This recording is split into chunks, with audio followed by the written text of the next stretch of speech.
Hey guys, welcome to Liquid Kernedge Radio. I'm Scott. I'm Jason. Hey, and we want to thank you guys for checking us out today. We've got a great show we want to talk to you about. We're going to go over some binge watching today. Binge watching. I've done it.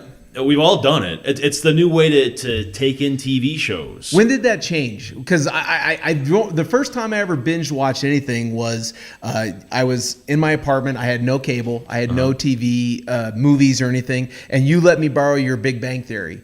And you had like the first 6 seasons on DVD or Something 5 like that, seasons, yeah. something like that. And I watched them and I'd watch one. And it was only 22 minutes. I thought, well, I might as well watch another one.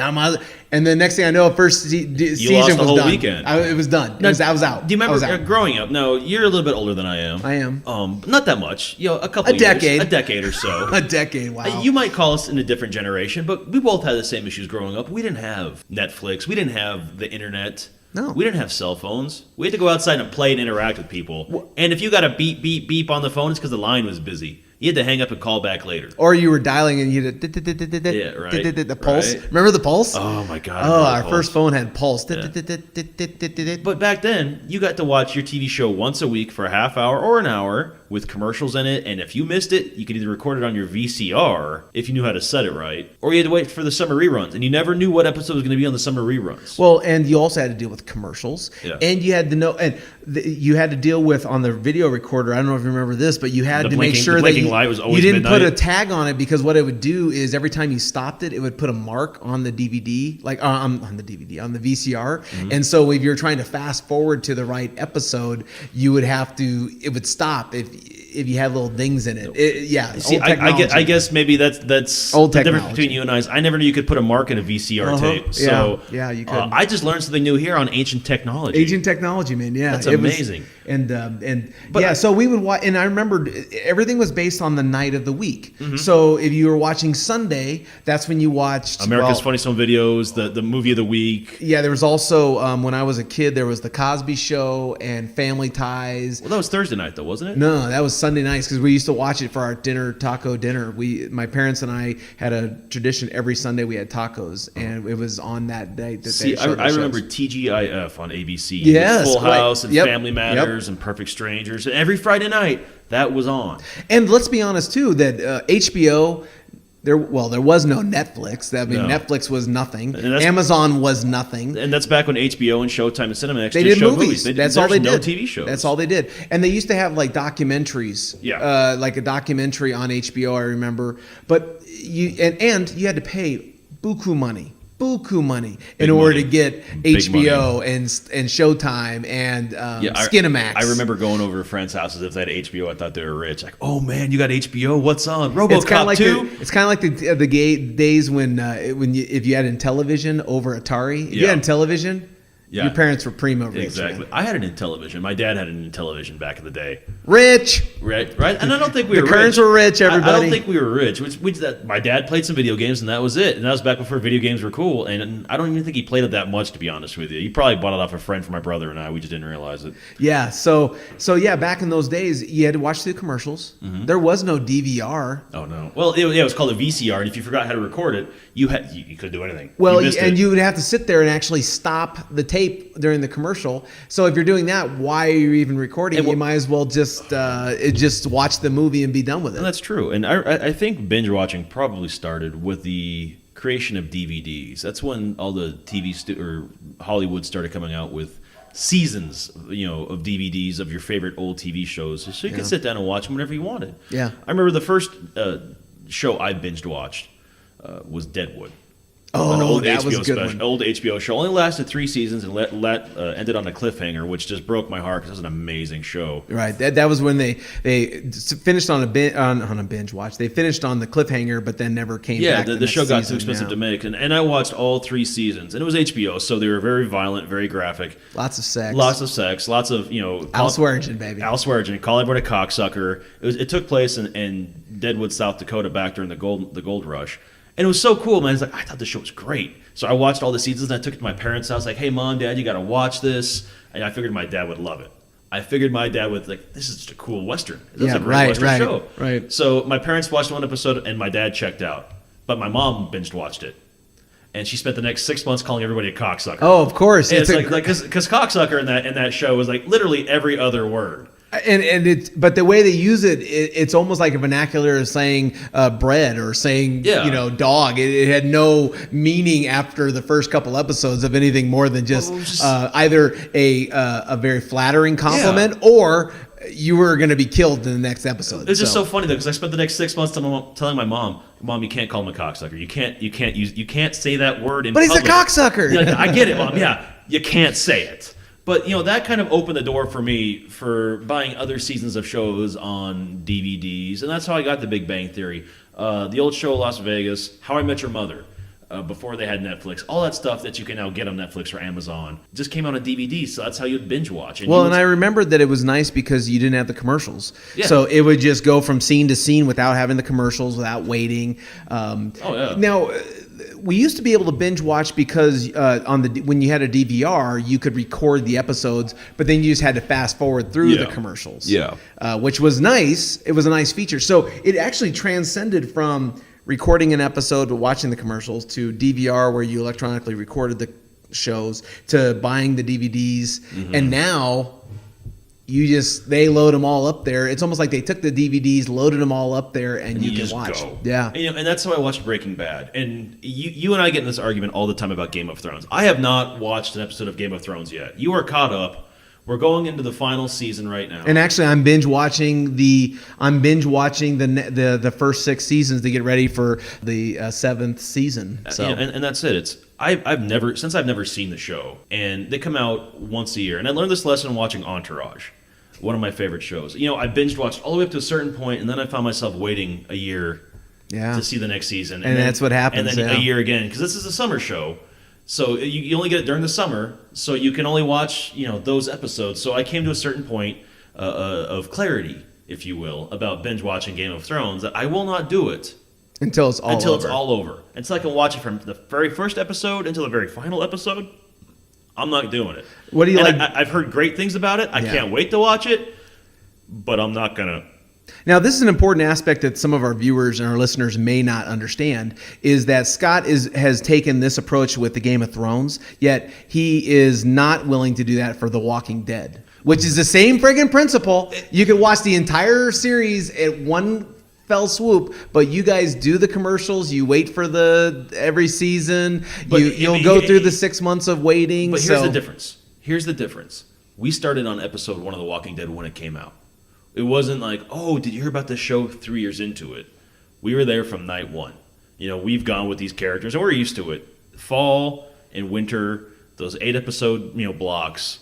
The Walking Dead on Sunday nights. We get it. We wait the extra time so we don't have to watch the commercials. Yeah. And I understand. It's a total contradiction. It's not a contradiction. It's interesting that some shows are worthy enough of saying, I want to watch it live. I want to be able to have the discussion with people, because there's millions of people that watch that show. And they want to talk about it the next day. And I will openly admit that the only reason that I haven't done that with The Walking Dead is because there's no end in sight. And I've been there since day 1. So I want to know what happens. I've read the comics. I'm a big fan. I want to see where the deviations go. I want to see what happens to the characters on the TV show versus what's happened on the comic. So, for me, that's more of a labor of love. A labor of love. Exactly. It's a labor of love. Yeah. I watched Breaking Bad in 3 weeks, getting up to the final 6 episodes, and that's an amazing show. One of my favorite shows of all time. Wow. And you know that because 2 of my dogs are named after the characters. I have Walter White and Hank Schrader as my dogs. And if you've seen on my Instagram account, even the Liquid Kernedge Instagram or Facebook page, sometimes they make appearances. Yeah. And you can hear them on the show. You'll hear them on the podcast. From time to time, you hear them on the podcast. They start wrestling. We used to get mad at them, and now we embrace them. Yes. They are part of the Liquid Kernedge family. They have something to say. Yeah. But, their names respond from binge watching that show. Yeah. The same came from Sons of Anarchy, which was a great show. And I made that same mistake. I watched the first 4 seasons and had to watch the final 3 a year apart. And it just drove me nuts. Yeah. I just can't do that. Have you ever watched a show from your kids' time now? Yeah. Like binge watched it or, caught up with a show. Like I did that with Seinfeld. I watched every single episode of Seinfeld. And that's after watching them on TV because, late night or right before the evening news, they would have 2 episodes. Yeah. TBS had them all the time. So I'd seen them all, but I thought, no, I'm going to watch them from start to finish. I can honestly tell you, I have not watched an episode of Seinfeld since it went off the air. It's been 19 years since I watched an episode of Seinfeld. That's a long time. It is. And I love the show. Mm-hmm. I thought the show was great. And I used to watch the reruns all the time, but when the show ended on NBC, I was done. I was like, all right, I've had enough. And I can say the same for Friends. I will occasionally watch an episode of Friends, but I'm like, all right. Yeah, I know that when I watch it, I do laugh a lot. I have no interest in watching that show. Yeah. And I have friends who love it. They watch that show all the time. All the reruns, they go back through. So I totally get the love and admiration. I think it all depends on what you're willing to binge watch, too. Yeah. Well, and I found myself rewatching How I Met Your Mother.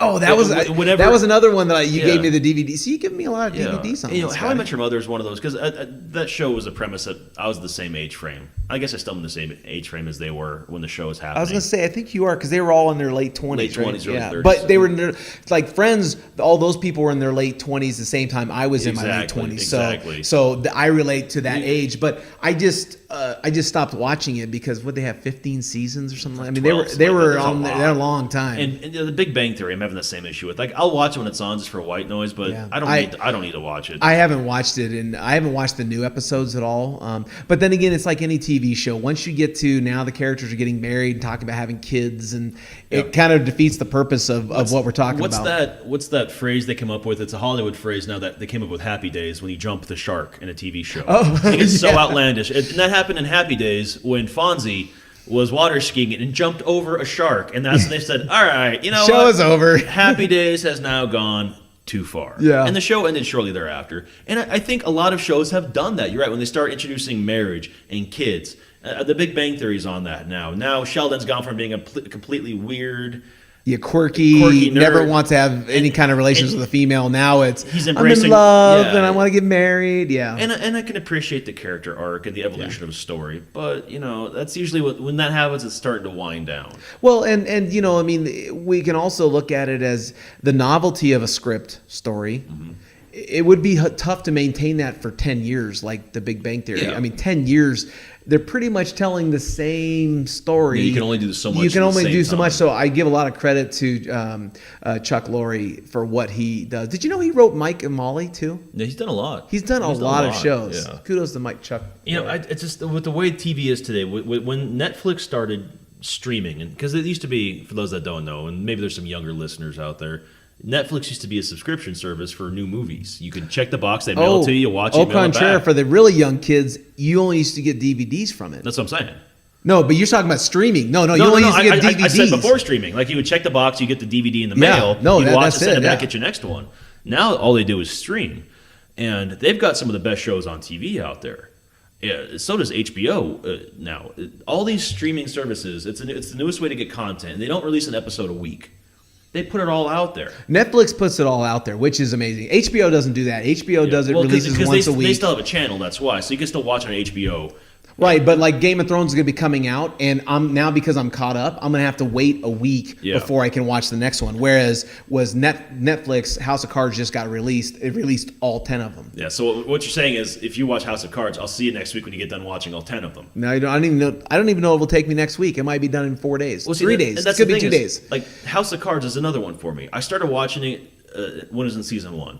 I just never got back into finishing it, so now I have to start over and watch the whole thing again, but it's so far into it, I might as well just wait till it's done and go from start to finish. Okay, so here's a weird thing. So my mom swears by The West Wing. Mm-hmm. Oh, it's the greatest writing in television. Aaron Sorkin, great writing. I've never been able to get started with that. I've never been able to get started with Breaking Bad either. Really? I watched the first 3 episodes and it didn't motivate me to watch the next ones. Isn't that crazy? Because everyone says it's one of the best television shows of all time. And my parents will watch it, and it drives me nuts because it's such a great show. And I told them, you have to get past season 1. Is it because of the drugs? Is that why they don't want to watch it? My dad is a retired policeman, and so he claims, I've seen drugs. I know what this is all about. But I tell them it's not about the drugs. It's entertainment, man. It's about the people and the world and how it all just goes.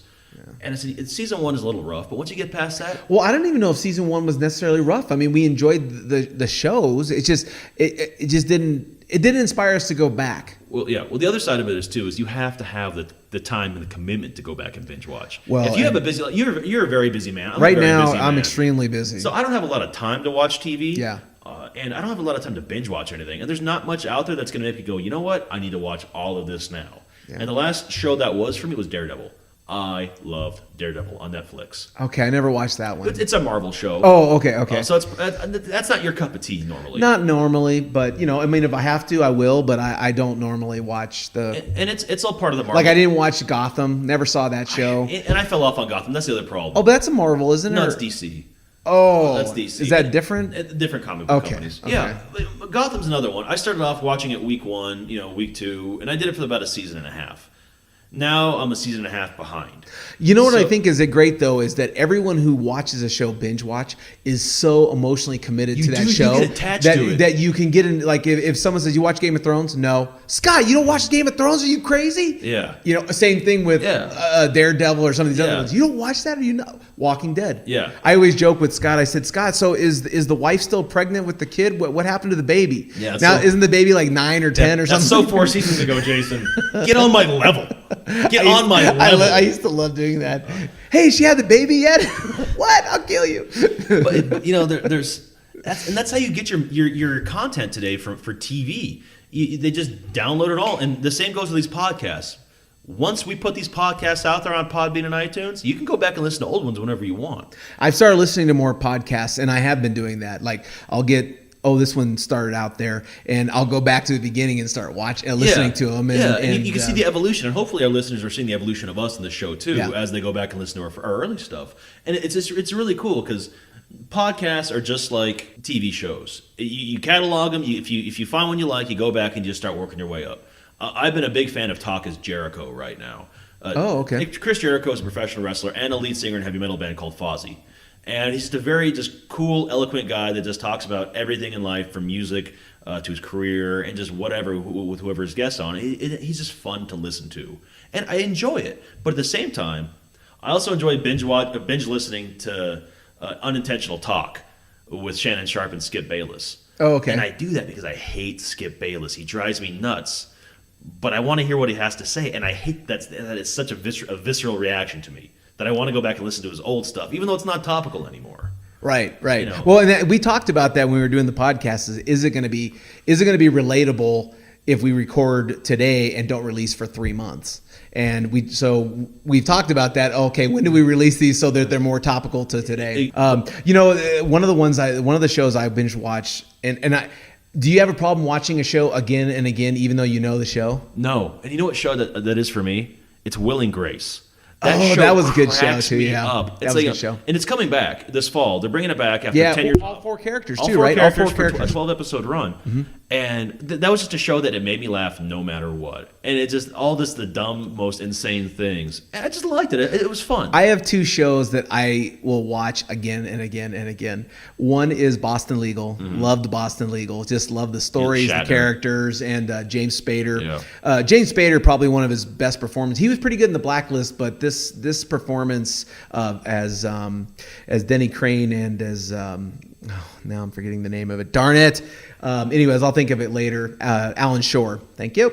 Anyways, that show I'll watch again and again. And Star Trek: The Next Generation nerd me out, dude. I will watch that show again and again and again. And each season, I don't know if you find this too. Each season, I find 2 or 3 episodes of a season that earmark the best of that season, and I'll watch them again and again a couple times. The ones I like, not so much. I like sketch comedy. I like a lot of comedy. I watch a lot of stand-up, and that's what Netflix and YouTube are good for too. YouTube's also another medium where you can find old TV shows. You can find a lot of things together. Yeah. And what I like about binge watching stuff on YouTube, like Key and Peele, The Chappelle Show, old Comedy Central, like sketch comedy, Saturday Night Live, where you're not. And you can binge those now too. Yeah, but you can binge clips of the different skits, the different sketches that are just really funny. Or find the old stand-up performances from your favorites. Dave Chappelle, man. I love Dave Chappelle. And his new special on Netflix crushes it. If you haven't watched it, I haven't. They're both amazing. It's a 2-part special. And all right. It's just funny as shit. Yeah.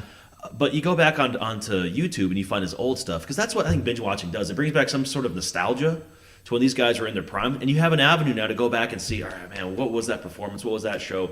Because old Robin Williams clips from the '80s, when they would do he would do the stand-up specials with Whoopi Goldberg and Billy Crystal when they were trying to feed Africa, wherever the fuck they were trying to do. Yeah.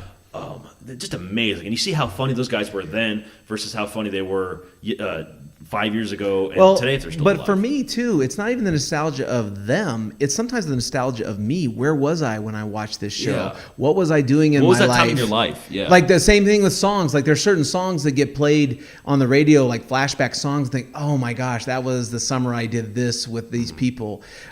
So watching these shows, especially the ones that have emotional connection to you, when you binge watch them, you get to feel all those feelings again. Yeah. And if you give yourself enough time to forget about those shows too a little bit, not necessarily forget, but forget like some of the minute details that really bring it together and make you go, you know what? That's why I like that character. That's how I can relate to this or relate to that. And it's cool you can go back and do that in a fairly quick manner. Well, and the nice thing is with binge watching now, you can also go back to shows that maybe they were popular 35 years ago, 40 years ago, and you can watch them again. It gives you a window into the time and genre of that. For example, this weekend I was just watching satellite TV, and they had a show of Roseanne Barr, or Roseanne, I guess it was called. Also making a comeback.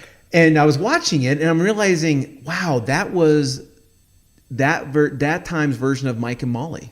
Yeah. Without absolutely. the kids, but I mean, you had the two overweight people. But Roseanne Barr, I mean, she took a character from her stand-up and created this show. And let's be honest, I mean, no offense to Roseanne Barr, but at that time, she was very overweight, very crass, sassy.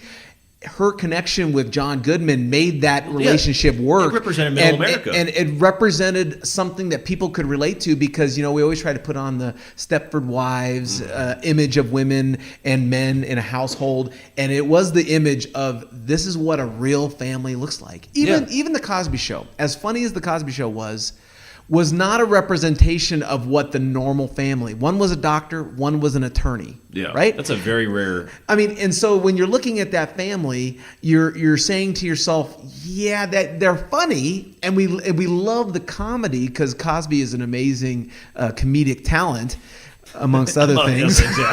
But the joke for another day. But it was a relationship that was a little bit distanced, because look, my father was not a doctor, and my mother was not an attorney. Whereas Roseanne Barr, I'm watching the show and thinking they talked about a lot of real issues. I think a lot of it for me is you can go back and watch shows, even if it's not binge watching with Netflix and Amazon. Old shows like, man, that's a great show. I do this with The Office, with Parks and Rec, and with the Andy Griffith Show. If I'm having, that's just a funny show. That is a funny show. It's a timeless, funny show. That's from the 50s, 60s, and that show is still funny. It's still funny. Still but funny. I don't have to watch it from episode 1 to the end, but I can just pop on an episode and just, even if it's on the background while I'm cooking or doing whatever, it's just funny to watch and listen to. One of the things about today's... Especially The Office. I love The Office. One of the things about today's television that I find very fascinating is that we've come to a point in entertainment that there used to be a pretty sizable distance or rift between actors who only do television and actors who only do TV or movies, right? Mm-hmm. And now... It's commingling. Now we're getting to the point where the actors are actually leaving... Movies and going to television, because one, they get the more exposure of the 12 episodes, 14 episodes, 16 episodes, but and what I've read is that you tell a better story. There's a better story. You can get more into a character development of a 1 hour, 12-hour show than you can in one script of 2.5 hours. Exactly. Hours. A 12 episode 1 hour show lets you tell a bigger story than a 2.5 hour movie. And I think about some of the big name actors from movies who have been going over. Kevin Spacey, for example. House of Cards. He's an Oscar award winner, and he's doing that. Yeah. It's amazing. Well, and I mean, I've heard that they've talked about Robert De Niro thinking about going to a TV show at some point. Mm-hmm. We have like Gary Sinise, and we have Tom Hanks is actually executive producing shows on TV. It must be a transition of something. I don't know what if it was a natural event. Maybe it is the invention of CGI movies. I mean, we talked about in Summer Movies, one of the podcasts that we had, where everything is CGI. Fate and the Furious, it's all about the action car. And maybe these big time actors are getting to a point where they want to see. Well, here's my theory, and that's probably what it is. After a script that actually means something. After a certain point, you've made your money. If you have $100 million versus $150 million, you still have a shit ton of money that you're never going to be able to spend in your entire lifetime. So if you're an actor and you want to get back to doing what your craft is, which is acting on something that you feel is quality, you're going to go looking for those scripts that let you develop that character, let you own a character from the inception to the full development to a full arc of development.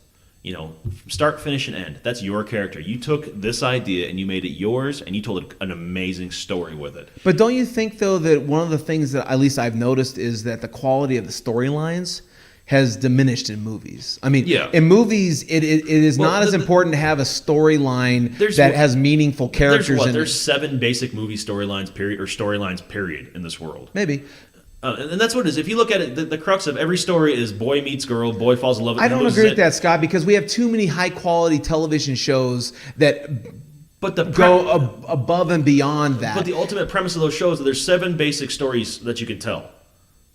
Then why are these big actors not staying in the movies then? Well, yeah, because they're not getting those high quality storylines. But you're not looking at it from the big picture. I am. No, I'm saying Kevin Spacey. When was the last movie he did? I don't know. Exactly. Why? Because there's not quality stories anymore but in movies. Whereas now all the writers are going to TV. My point being, though, no matter what, television, plays, Hollywood, big budget movies, there's 7 basic stories you can tell. And whether it's told in 2 hours or 10 seasons of 22 episodes, they're the same basic stories. It's just how you get to tell it. I guess what I'm saying, my point is that the quality of writers in movies has gone down because everyone wants the big explosions and bangs. And everyone who's a good writer seems to be going to TV. All movies are anymore franchises. If your movie doesn't set up if your original movie, which there's not a lot of original movies anymore, it's either a remake or a sequel. Yeah. If you're not a franchise potential movie, you don't get a lot of exposure. Okay, and so how does a quality actor like a Kevin Spacey find a movie that's written for him nowadays? Oh, I'm sure he gets hundreds of scripts thrown at him every day. And they're all the same shit. Oh, I'm sure they are. They're all the same stuff about explosion. We're going to have you fighting a monster with its fake. Not Kevin Spacey. Kevin Spacey's he's always been more of an art house guy. He's done a couple blockbusters just because that's... Do some research on it, Scott. You'd be surprised. The quality of writing in movies has gone down. That's why a lot of these big name actors are moving to TV. I don't disagree with that at all. I will agree with you 100% completely. But I think Kevin Spacey in particular, just as an example, had a chance to read the House of Cards script, saw what he could do with the Frank Underwood character, and we're seeing a tremendous Kevin Spacey storytelling right now with that character. And the other thing I think he got, it was the executive producer, so he could be part of it from the back end and the front side of it. I think both of the main characters now are executive producers on the show. Yeah. But like the Game of Thrones, that storyline was only available to be written by HBO because HBO, Netflix, Amazon, they have the resources to put into a show and realize we're going to spend a lot of money to make this, but we're going to make a high quality show. Some of these movies, they don't have the ability to take a loss. When you spend $500 million to make a movie and getting the actors and the computers and stuff, you can't afford to have it not pay. Well, let's be honest, all the movies that pay now are the big sci-fi and you have CGI. to figure in Hollywood, if your budget is $100 million, your movie has to make $200 million to turn a profit. Yeah. Because you're not $100 million about your production cost, your salaries and all that, but you have to figure another $100 million in advertising, marketing, and other avenues just to get your movie out there. So if you're not making $200 million in your $100 million movie, you're not walking away with any cash. That's why it was... God, this is a summer movie that just came out that really, it wasn't Baywatch, it was Pirates of the Caribbean, the 5th installment. It's the last one, right? No, they left it open for a sequel. But it was so bad. Yeah. It was so bad. After the first weekend, Disney was like, all right, we're going to lose probably about $300 million on this movie. What I don't understand about that, too, and we're getting off topic of binge watching, but one final comment is, I don't know how these writers can recreate the magic of the first one.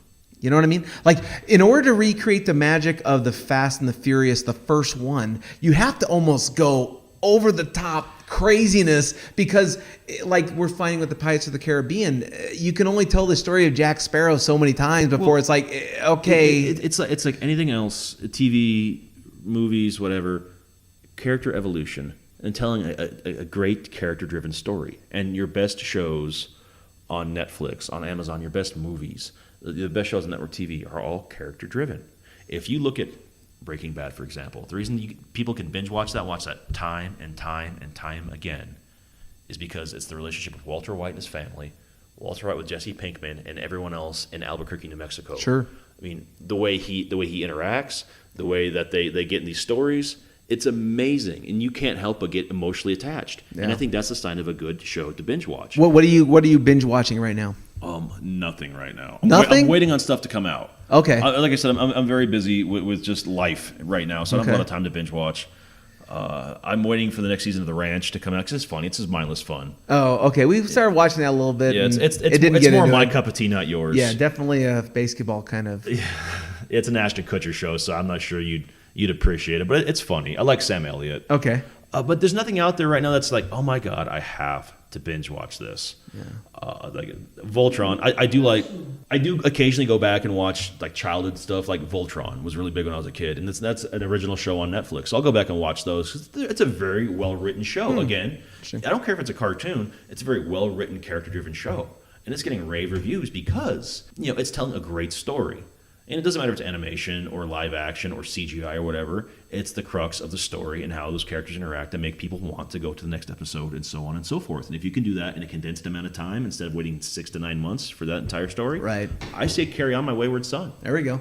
Right now I'm binge watching. Obviously, I told you I'm binge watching the Game of Thrones right now. There was a great show, and I'm going to research it, so I apologize that we can keep talking. But there was a great show that came out with Billy Bob Thornton recently. Oh, it was Goliath. Goliath. Goliath. If you haven't watched that show, that is a great show. Whether you think Billy Bob's a jerk or a great actor, he plays a certain character so well. That drunken, like bad Santa, smart. Great show. If you want to watch a great show, that's a fun show. Now, I'm going to nerd out here for a second, too, Please and tell you about a show that I binge watched about 5 years ago that was just completely amazing to me, and I still love today. Battlestar Galactica, the new one. BSG. It's because of you, dude. I binge watched that show. BSG oh my was gosh. such a good show. And I binge watched it because of you. You've inspired a lot of my binge watching. I think so. I'm trying to incite some culture into your television viewing needs. But that's a very good show. It was a remake of the 1970 classic.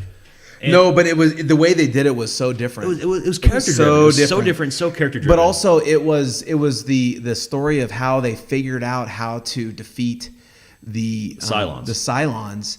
And the Cylons, I mean, Trisha Helfer, the Asian lady that's on the she's on Hawaii Five-0. Hawaii Five-0. I mean, all those Cylons that they did such a great job with each of those actors did such a great job with the characters. The writers of that show gave the characters the ability to kind of take on whatever persona. And I think that's the other sign of a good show worthy of binge watching. In Battlestar Galactica's case, it's all character driven, but it's set in space, looking for a new planet to cohabitate. Yeah, and you forget that you're in space for a lot of this stuff because it's so character centric, and that's the same thing with The Walking Dead. The Walking Dead, it takes place in the zombie apocalypse, and there's the dead everywhere. But at a certain point, you don't realize, and you don't care that the dead are just background. Yeah, you're not fighting them every week. It's just another normal day. Them killing a walker in The Walking Dead is like you and I going to Starbucks and having a coffee. Yeah, it really is, and with so you get more caught up in the characters and what's going on there. Right. And I think that's a sign of a great show worth binge watching. Yeah. We'd love to know your opinions out there on binge watching. At Liquid Kernedge on Twitter, you can hashtag binge watching. You can hashtag. What else can we hashtag on that? Hashtag your favorite TV show that you've binge watched on there too. Yeah. But also, find us on Instagram, find us on Facebook, like us on Facebook. The nice thing about finding us on Facebook and Twitter is every week when we release the episodes, we release them they will release through there, so you'll have access there. Follow us, subscribe on iTunes. Liquid Kernedge is on iTunes. Podbean, you can always find us there. We love talking with you guys. We love inviting you into our conversations. We hope you had a good time with this one. You're always so sweet with this. That's what I love about you, dude. You are so sweet, just very because I'm thankful of our wonderful audience, and I love our audience. Yeah, I think they're great. You just love them from a different perspective than me. I'm like thankful, rub them on the back. You're like give them a hit upside the arm. Hey, thanks for being here, buddy. You just don't want to get any more hate mail. Oh. Yeah. Hey, by the way, keep the hate mail coming. I got the threat to get punched in the face. Punched in the throat. In the throat or the face? The throat. It was a throat punch. Oh, throat punch. Okay. Yeah. And that's one of my favorite things about this podcast. And I guess we can wrap up binge watching, but I'll finish with this thought. We've gotten a lot of feedback on the show so far. We can't thank you guys enough. We don't get a lot through social media. We're trying to change that. We got a lot of friends and family that text us or shoot us emails, and it's just kind of cool. I got one the other day. Like, hey man, I listened to your show on summer movies. It was great. I loved it all, and I want to punch Jason in the throat. By the way, your voice sounds great on the radio. Yeah. And I died laughing. Like, yeah, we get a lot of great feedback, but I go, hey, I got some fan mail, and Scott said, that's not fan mail. Yeah. Hey, getting punched in the throat, that's something. That's not bad. It could be worse. We call Scott the Velvet Butter voice now. That's what it is. Exactly. And Jason's just the on the throat punch. He's the punching bag of the duo. But good or bad though, we love the comments. I love the comments. If I do take it all in stride. Hey, if I do too much research on a topic, that's okay, man. You can like us on iTunes. You can like us on Podbean. We'd love to have you continue with us. Give us your opinion. Post on our Facebook wall if you want to see Jason get hit in the face with a pie or something for pulling out too many lists. I mean, maybe we could run like a survey or something. Yeah. Hashtag stop Jason's lists on Twitter and Instagram and Facebook. Or hashtags keep the list coming. Keep the lists. Yeah. Keep the lists. Yeah. Don't be scared. Don't be scared. You know what? We should come up with some shirts. Team Scott, Team Jason for Liquid Kernedge. And just build our fans that way and see who their favorite commentator is. Hey, coming up at some point, we are going to do a live record of Liquid Kernedge at a local watering hole. When we do, we'll definitely send out some information through the Facebook page. So like us on Facebook, follow us on Facebook, follow us on Twitter, and we'll make sure to get that out there. We'd love to hear from you live we'll try to unedit it as much as possible and get it on the program. So that'd be really cool. But I think we're out of time today. Yeah, we are. Binge watching is fun. I love binge watching. I'll keep doing it. I love finding new shows. I love finding old shows that I'd never seen before and want to binge watch. So. And we'll post it on Twitter and Facebook. Cool. When we find a show that's worthy of binge watching worthy, we'll let you guys know. I hear American Gods is very good. I'm going to check that out as soon as I can, and then I'll let you guys know what I think. Okay. I will say this. I think you should binge listen to Liquid Kernedge if you haven't listened to us before. Every Thursday morning. Every Thursday morning, listen to us and go back and see some of the other episodes. I'm Jason. Or listen to us. I'm Scott. And thanks for listening. And as always, if you don't know quite what to say, have yourself some Liquid Kernedge.